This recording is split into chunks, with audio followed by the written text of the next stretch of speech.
ဒေသစမဝင်းမြို့နယ်တာဘူးကြီးရွာစီပြန်လာခဲ့ခြင်းမာသည်ဌာနေမွေရဲ့ရွာစီပြန်လာခြင်းမီကျေးလက်ညာကအမိအိမ်ကိုလွမ်းသည်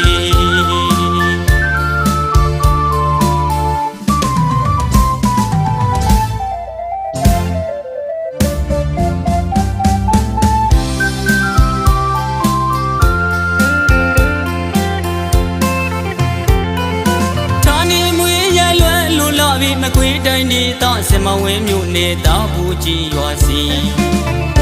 ပြန်လာခဲ့ခြင်းမာသည်ဌာနေမွေရဲ့ရွာစီ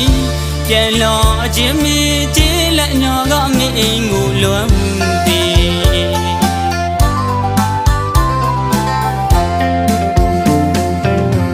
အခုတော့တနေ့တည်းမောင်အနေဝေးလူသားလည်းမဖြေသာ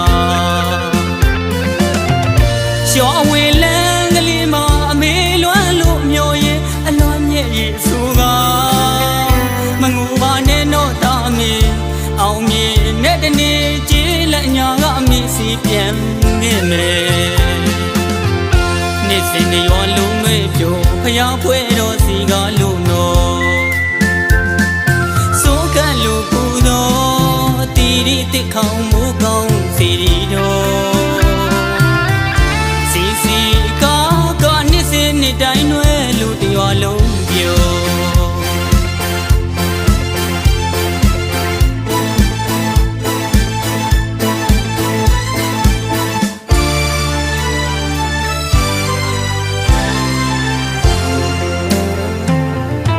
အခုတော့မိသားကတနေ့တည်းမလွမ်းလို့နော်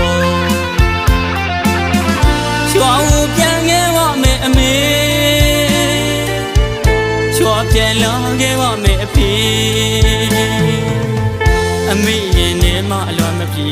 အဖေရဲ့နေမအလွမ်းမပြေအလွမ်းမြေတွေနေတိုင်းကျွေး